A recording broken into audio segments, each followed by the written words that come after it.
On Sunday, February 22nd, 2026, before most Mexicans had finished their morning coffee, something happened in the Sierra of Jalisco that would forever change the map of organized crime in Mexico. Mexican army forces surrounded an area in the municipality of Tapalpa. There were gunshots, helicopters in motion, and when the dust settled, the man who for more than a decade had defied the government of Mexico, the government of the United States, and every rival cartel was no longer breathing. Nemesio El Mencho Oseguera Cervantes, the founder of the Jalisco New Generation Cartel, the most wanted drug lord in the country, the man for whose head a $15 million reward was offered. He had died. Within hours, 6 states across the republic were burning, highways blocked, vehicles set on fire, messages of terror sent to the civilian population. The cells of the CJNG responded as what they were, a military structure trained for war. But before understanding what happened that Sunday, it is necessary to understand who this man really was, because El Mencho was not always the most feared capo in Mexico. There was a time when he was simply a poor boy from Michoacan who had nothing and decided that organized crime would be the path to have it all. This is his story, and it is also the story of a country that has spent decades paying the price for that kind of decision. Nemesio Oseguera Cervantes was born on July 17, 1966, in Naranjo de Chile, a small and poor community in the state of Michoacan. There are no records of a childhood marked by crime. He was part of that geography that Mexico has historically ignored, a town without opportunities, without infrastructure, arc without a visible future. Like so many young people of his generation, Oseguera Cervantes migrated north, crossed the border into the United States, and spent several years in California, where he worked informally. But it was also there that he began to have contact with drug trafficking networks. In the 1990s, he was arrested in the United States on heroin-related charges and was deported to Mexico. That deportation, far from distancing him from crime, launched him straight into its heart. Back in Mexico, Oseguera Cervantes approached Ignacio Coronel Villarreal, known as Nacho Coronel, one of the most powerful leaders of the Sinaloa cartel in the Jalisco and Nayarit region. With him, El Mencho learned the business. He understood how routes worked, how authorities were bribed, how loyalty was built,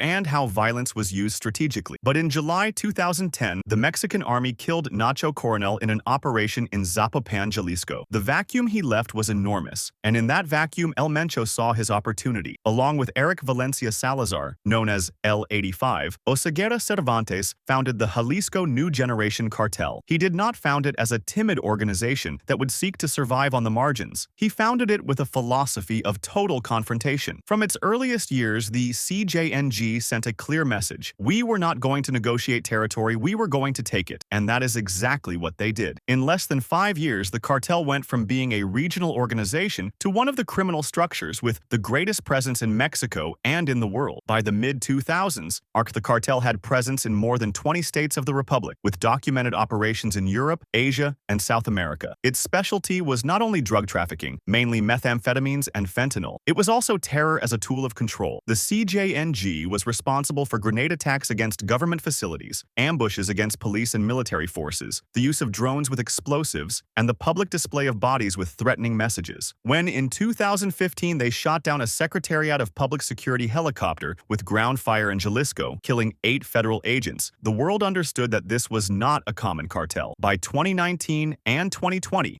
after the progressive collapse of the Sinaloa cartel, first with the capture of Joaquin El Chapo Guzman in 2016 and later with the arrest of Ismael El Mayo Zambada in 2024, the CJNG consolidated itself as the most powerful criminal organization in Mexico, and El Mencho was its absolute leader. The United States government considered him a threat to national security. The Treasury Department had designated him a narcotics trafficker. The DEA tracked him with resources comparable to those used to locate Osama bin Laden. And by December 2024, the reward for information leading to his capture had reached $15 million. For years, he was a ghost. There was speculation about his health. Some said he suffered from severe diabetes and required frequent dialysis, which limited his mobility but also made him extremely difficult to track, because his movements were minimal and his circles of trust nearly hermetic. He lived in the mountains, moved at night, did not use phones, and trusted only a hardened inner circle. And on February 22, 2026, in the mountains of Tapalpa, federal forces finally found him. The precise details of the operation that ended the life of Nemesio Oseguera Cervantes are known only in fragments. Mexican authorities maintained from the first moment an almost total secrecy regarding tactical details, but information confirmed by high-level officials to outlets such as Telediario and Grupo Milenio allows at least a general reconstruction of what happened that dawn. From the early hours of Sunday, February 22nd, an unusual deployment deployment of federal forces was recorded in the municipality of Tapalpa, Jalisco. Tapalpa is a town of around 20,000 inhabitants nestled in the southern mountains of Jalisco, known mainly as a tourist destination for its colonial architecture and mountain climate, where dirt roads far outnumber paved highways. But the mountainous area surrounding it has historically been one of the main refuges and areas of operational influence for the CJNG. The Sierra of Jalisco, with its dispersed communities, dirt roads, and difficult access, has for years served as a natural shield for cartel leaders. It is exactly the kind of territory where a man who cannot move quickly, who depends on constant medical treatment, can hide for months without being detected if he counts on the loyalty or the fear of the local population. The Mexican army led the operation. According to confirmed sources,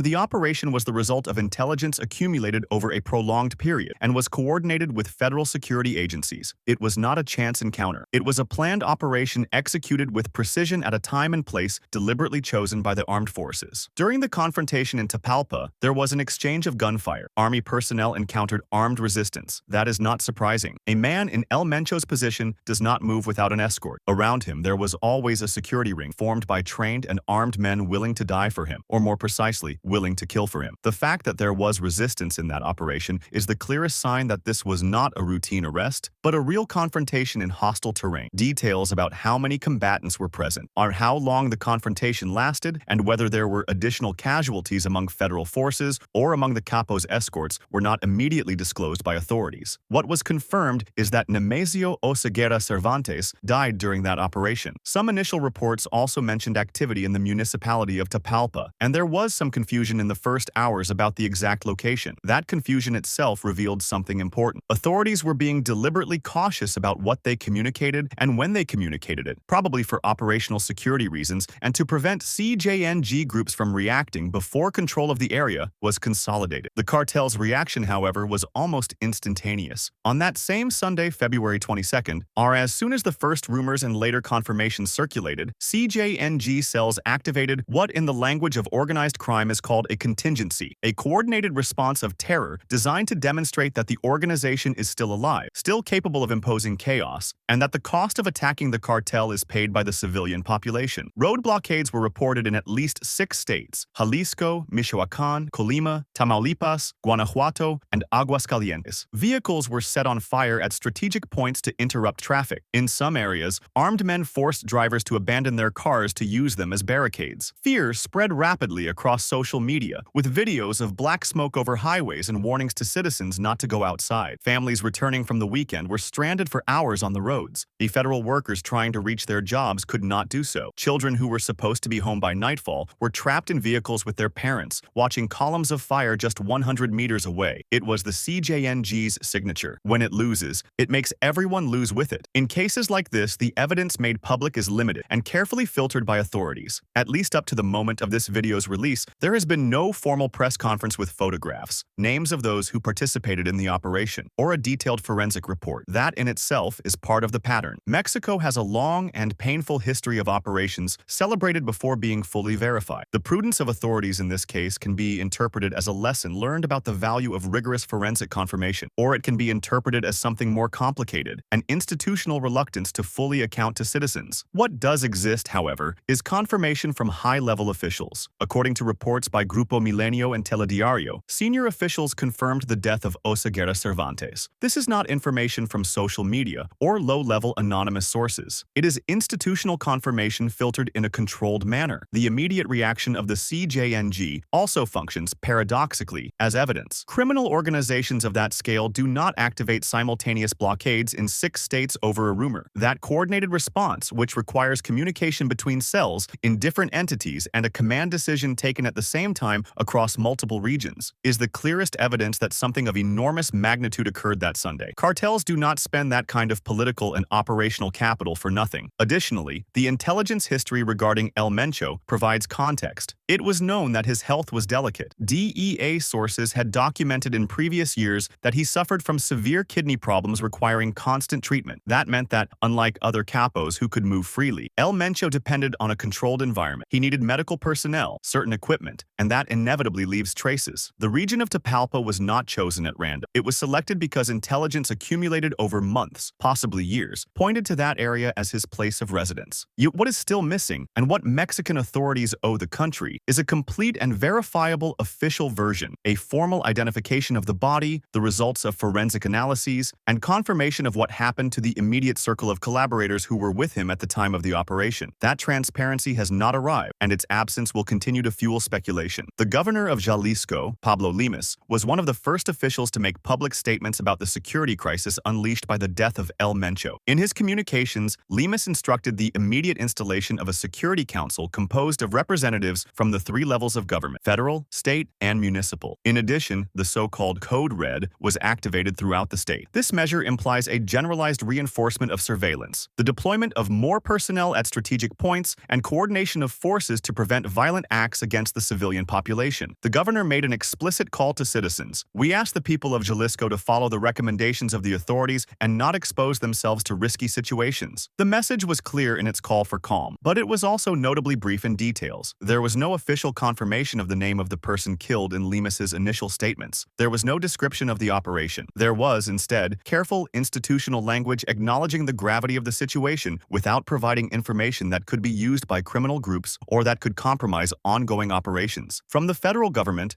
the secrecy was even greater. Authorities reiterated their commitment to working jointly to restore peace in the affected states. It was reported that an additional statement was expected in the following hours with more details about the results of the intervention. That moderation has operational logic, but it also has a political and social cost. In a country where citizens have learned to distrust official versions, silence generates its own rumors, its own parallel narratives, and its own fear. What was clearly communicated is that, up to that moment, no civilian victims related to the confrontations or blockades had been reported. In the midst of chaos in 6 states, that was the best possible news. But the question authorities will face in the coming days and months is not only what happened on February 22nd. The question is, what now? Because the death of a leader of that magnitude does not dissolve a criminal organization. Historically, what it does is initiate an internal war over succession, and those wars cost lives, generally civilian lives. The Mexican government now faces both a window of opportunity and an enormous risk. If it acts intelligently, it can take advantage of the destabilization of the CJNG to dismantle structures, capture mid-level commanders, and reduce its operational capacity. The death of an absolute leader generates internal confusion, disputes over control of territories, and betrayals among commanders now competing for power. Intelligence agencies know that this is the moment of greatest vulnerability for a criminal organization. If it acts clumsily or allows the power vacuum to be resolved through violence between internal factions, it could face an even more chaotic scenario than the one that existed with El Mencho alive. Because El Mencho, as brutal as he was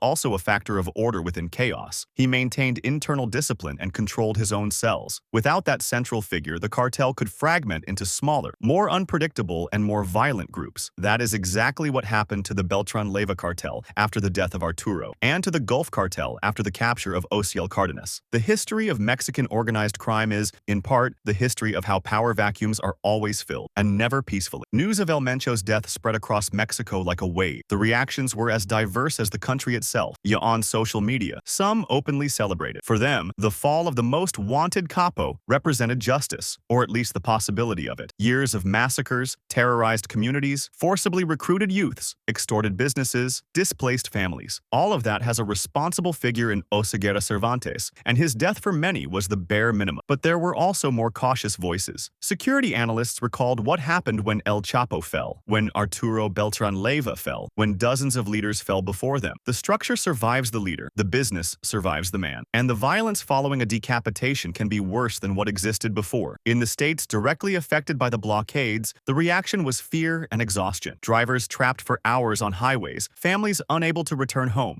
businesses closed, people posting in real time what they saw from their windows, columns of smoke, armed men, abandoned vehicles in flames. The same terror as always, but this time triggered by the death of the man who had built it. There is something deeply disturbing about that cycle. A country where the death of the principal architect of violence generates more violence, where the state's victory is celebrated with code red and calls not to leave home, where citizens learn the news not through an orderly press conference but through rumors on social media and videos on WhatsApp. This is not a criticism of the February 22nd operation. If the information is correct and El Mencho was killed by federal forces, that represents a real achievement of intelligence and operational capacity by the Mexican army, an achievement that took years to materialize. But it is a reflection on what that achievement reveals and what it does not resolve. It reveals that the Mexican state, when it commits itself with real rigor, has the capacity to reach even the most powerful criminals, that years of pursuit, accumulated intelligence, and international cooperation eventually produce results. But it does not resolve the fundamental question: why was Nemesio Oseguera Cervantes able to build the most powerful criminal organization in Mexico for more than a decade? What failed so profoundly that a man deported from the United States for heroin trafficking ended up wielding more territorial power than several governors combined? The answer is not in military operations. It lies in structural impunity, in the institutional corruption that the CJNG, like every cartel before it, knew how to exploit with precision, in the poverty of regions like Michoacán and Jalisco, which turn organized crime into the only real offer of social mobility for entire generations of young people. El Mencho died on February 22, 2026, in the Sierra of Jalisco. The system that produced him is still alive, and that is perhaps the most important news of all. If you made it this far, you already know this case is not just the story of a fallen capo. It is the mirror of a problem that Mexico has been looking at for decades without resolving. In the coming days and weeks, we will closely follow what happens with the CJNG, the internal succession, and the government's response. Because this story did not end on February 22nd. A new chapter has just begun. If you want to stay informed about crime, justice, and institutions in Mexico, subscribe and activate notifications. Every week, cases that matter, told with rigor and respect for the victims. Until next time.